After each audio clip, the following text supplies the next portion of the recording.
Sejak kisah nelangsanya mencuat di jejaring maya, sosok penyanyi Ressa Herlambang mulai menjadi sorotan setelah karirnya redup.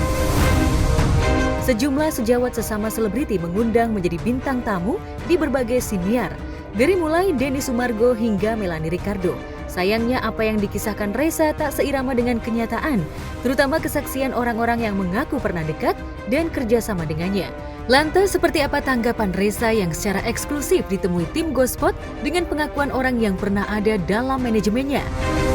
Aku tidak mau berkomentar yang terlalu jauh atau menanggapi.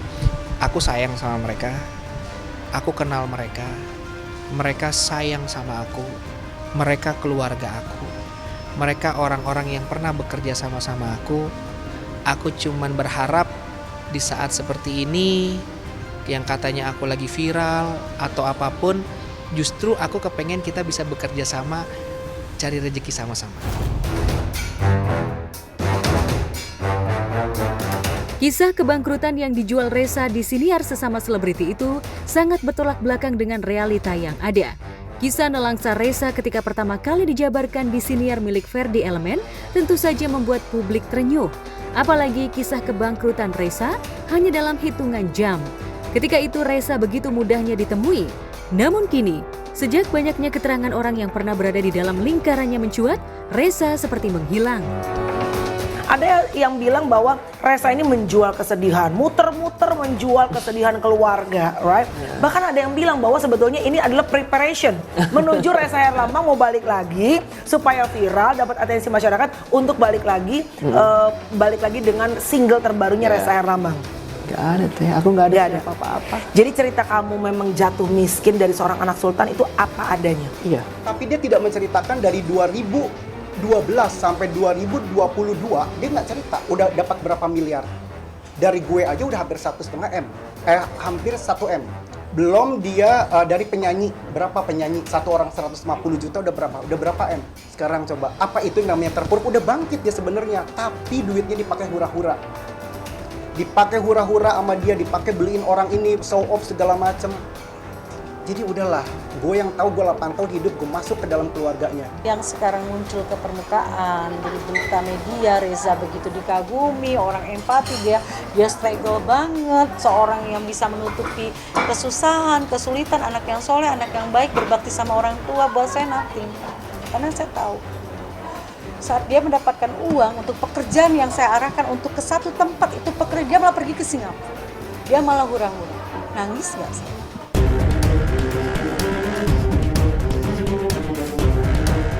Selain Astrid yang merupakan mantan manajernya, kini muncul nama Aliando Syarif. Kemunculan nama Aliando ini memang cukup mengejutkan, apalagi ia didiagnosa mengalami OCD atau Obsessive Compulsive Disorder akibat tekanan mental yang hebat saat masih berada di bawah naungan manajemen artis milik Ressa. Tapi sayangnya saat sesi podcast dengan sahabat karibnya Ricky Cuaca, Aliando tak mau menyebut nama orang dalam manajemennya tersebut. Berapa orang yang kena hipnotis terus bisa ngelapor polisi? Nggak ada. Bukan hipnotis lah, kena manipulasi. Nggak ada, karena nggak ada bukti. Berarti kriminal itu salah satunya adalah manipulasi? Manipulasinya lebih ke psikis gitu-gitu. Kan dijahatin, ada namanya emotional abuse. Nah, di sana abuse-nya kena ke dalam mental gua. Jadi dari orang itulah akhirnya lu terjadi menderita OCD seperti ini? Atau ada, kalau bisa dibilang kasus gue ini hampir ada namanya domestic abuse. Domestic abuse itu kayak gue dipaksa untuk bekerja untuk menduiti mereka.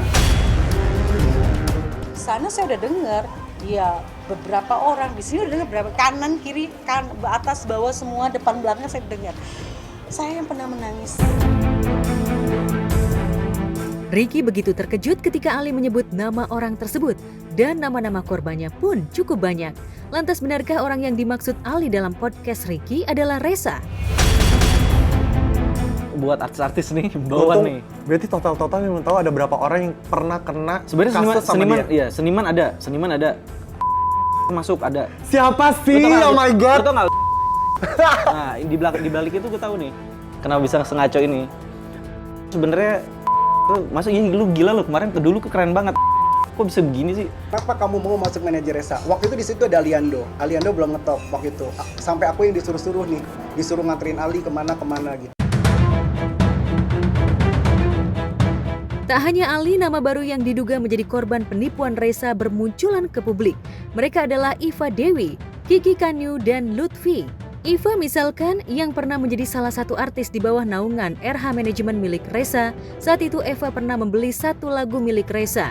Niat hati ingin berkarir di industri musik tanah air, sayangnya untuk promo dan lain-lain tak dijalankan oleh Resa. Meski uang sudah digelontorkan cukup banyak, alhasil Iva dan keluarganya pun terbengkalai di Jakarta.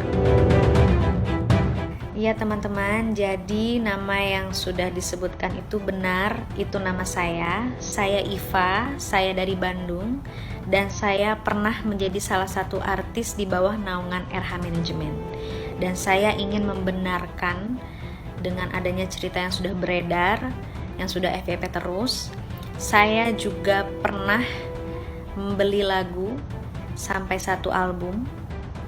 Dan orang tua saya juga menitipkan sejumlah uang untuk promo lagu-lagu saya, tapi tidak dijalankan dengan benar, yang mengakibatkan hidup saya dan keluarga saya jatuh. Dan mungkin saat ini saya dan keluarga sedang berusaha untuk bangkit lagi dari nol demi bertahan hidup di Jakarta.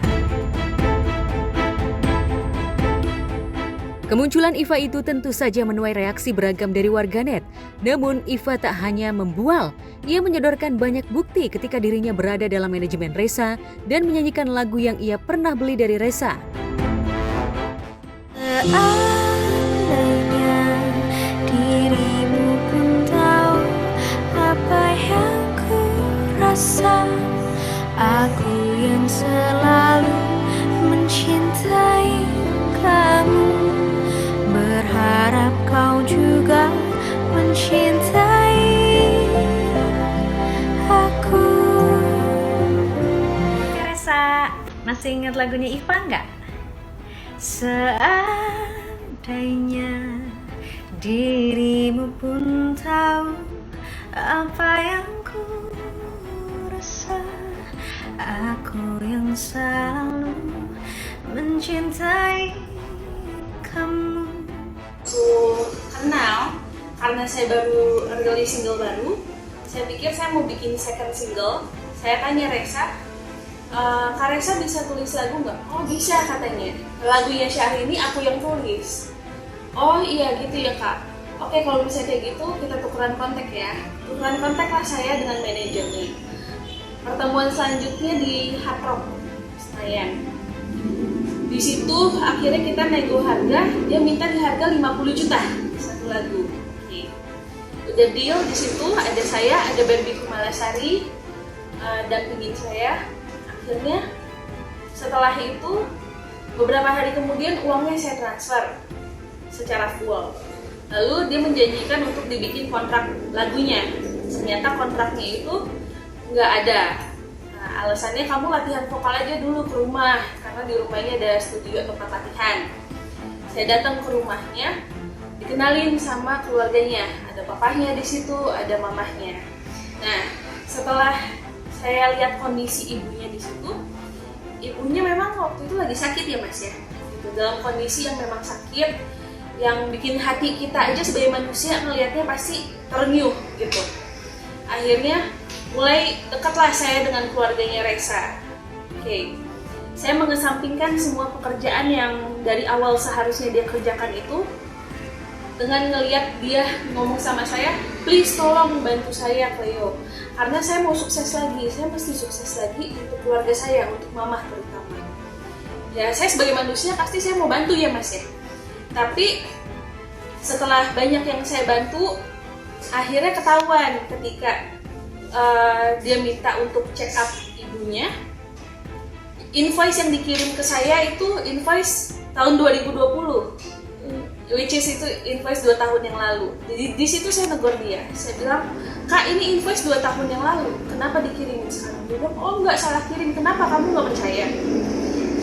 Dari situ saya udah mulai agak ambil sikap ya sama dia, karena sampai sekarang pun kontrak lagu yang dia bikinin untuk saya pun nggak ada. Kalaupun misalnya aku dalam hidup melakukan sebuah kesalahan, dalam bekerja aku tidak bisa memuaskan satu pihak, ya aku minta maaf. Tapi balik lagi bahwa aku sayang sama kalian semua, aku yakin kalian juga sayang sama aku.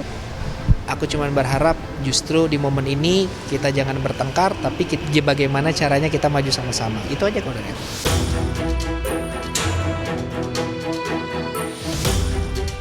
Semua pengakuan Iva sejurus dengan apa yang diungkap oleh Lutfi yang sama-sama pernah berada dalam manajemen Reza.